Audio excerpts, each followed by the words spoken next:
Hello guys, Brad here again with another fragrance video. Today I want to do a video kind of different, something that I haven't seen before. The 7 wonders of the fragrance community. Now, of course, we all have heard of something called the 7 wonders of the world. Things like the Great Pyramid of Giza. I'm not here to talk about the Great Pyramid of Giza, but if you do plan on visiting, I would recommend you check out Andy Towers' Low Day Desert Marrakein as your scent of the day.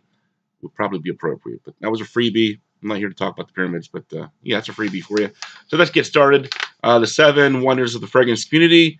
This is a list I came up with working night shift at the hospital. Got kind of bored, gave me something to do. Number 1, how can a fragrance reviewer have a top 10 list of best fragrances for each season and still do weekly reviews?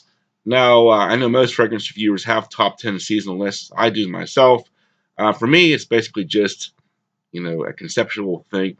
I never would say these are the fragrances I'll be wearing this season because I know as a reviewer, very active reviewer, I'm always going to be testing out new fragrances and very rarely have time to actually wear the fragrances that I enjoy. And I can't help to think that this is something that affects all active reviewers out there, finding a balance between reviewing and wearing the fragrances that you actually enjoy.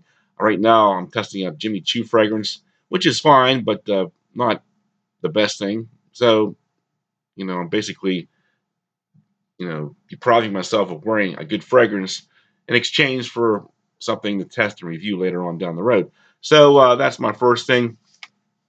Being a fragrance reviewer, coming out with these top 10 lists for each season, and still having time to do weekly reviews. There seems to be a conflict right there, and how you can do that. Number 2, how can a fragrance reviewer be objective if he's sponsored? We know right now that's a big thing right now in the fragrance community, having sponsorship deals, getting free bottles from companies or fragrance houses, fragrance websites.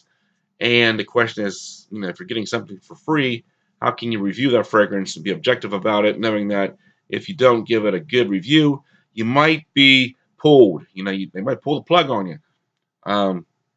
Speaking for myself, I've never been sponsored, and that would make sense not only because I don't have a lot of subs, but also I'm notorious for giving mediocre to bad reviews of fragrances.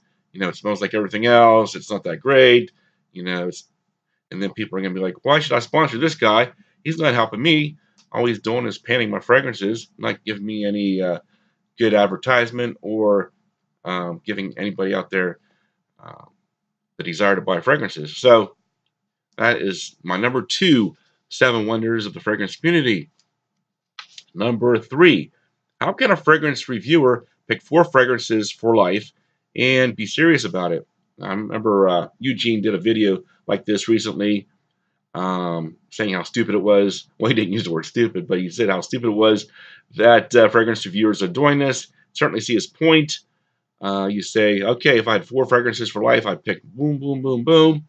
But we all know that if you picked 4 fragrances for life, you would be itching to change that list up very shortly afterwards because you would get so bored with those 4 fragrances and you'd itching to try something else.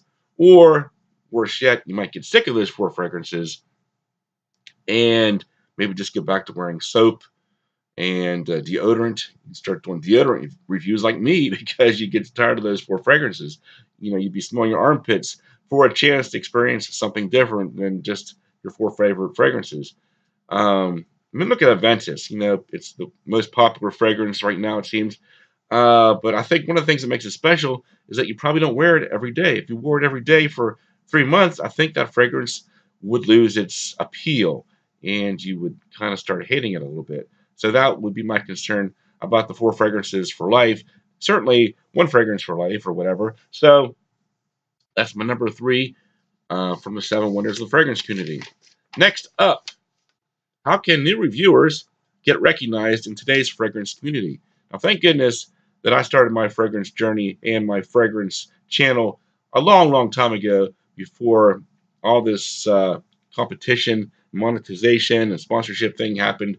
It was very small, intimate community. I was accepted in. A lot of people subbed to my channel. I felt like I belonged to a group. And even though my channel never did take off like a lot of the other channels, it's a respectable, 18, 1900 sub base right now. But what about these new guys?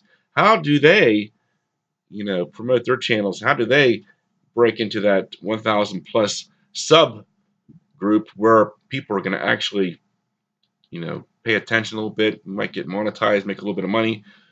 Give a shout out to a couple of these new guys that I've been watching on YouTube. Daniel's son, 324 subs, and Stefan Fragrance, 160 subs. New guys putting out constant content, doing a great job, deserve more attention. And how are they going to get there? So that's what makes me wonder. How are they going to get there with all this high tech and all these super reviewers out there doing the giveaways and everything? How are they going to break into that big 1,000, 5,000, 10,000 sub base?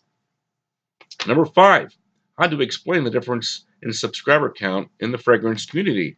We all know Jeremy's at the way top with over 600,000 subs. How did he get there?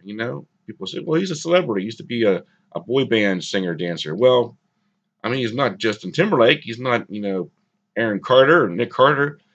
Nobody heard of this band before he was a YouTube reviewer. He was not even that dude in the wife beater that sang with LFO on Summer Girls. Don't ask me why I'm talking about LFO. That's my business. But anyway, yeah, so who's Jeremy Fragrance and how did he get to be 600,000 subs? Then you got these other guys with about 50, 60,000. How did they get there?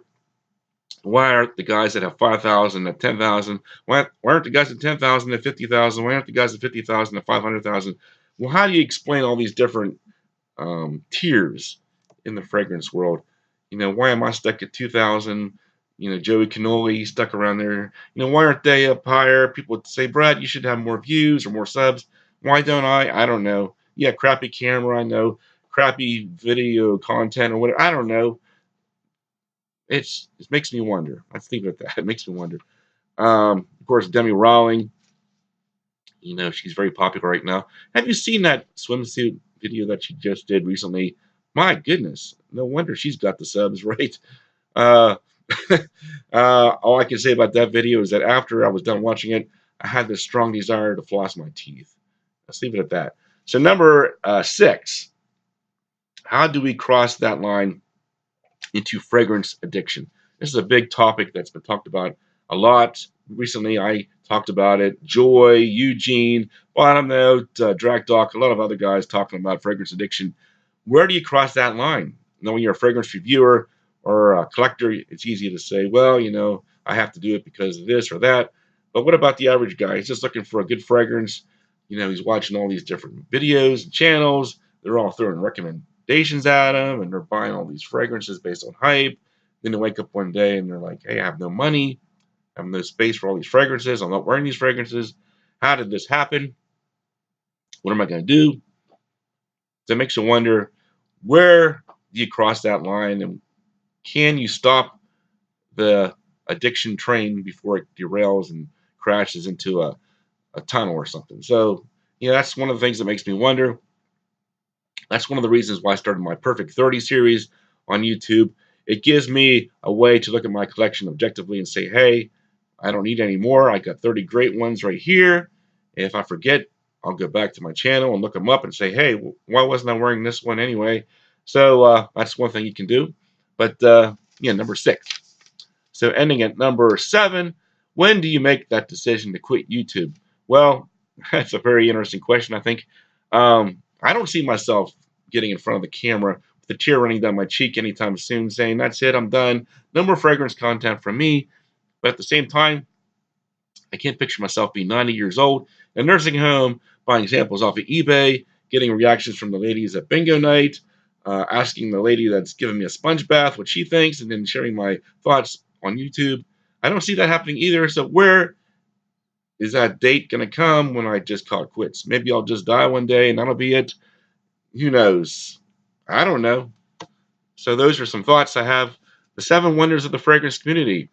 Comment down below what you think of my list. Maybe touch base on each comment. Start your own tag series. Do what you want. I hope you enjoy the video. Thanks for watching and have a nice day.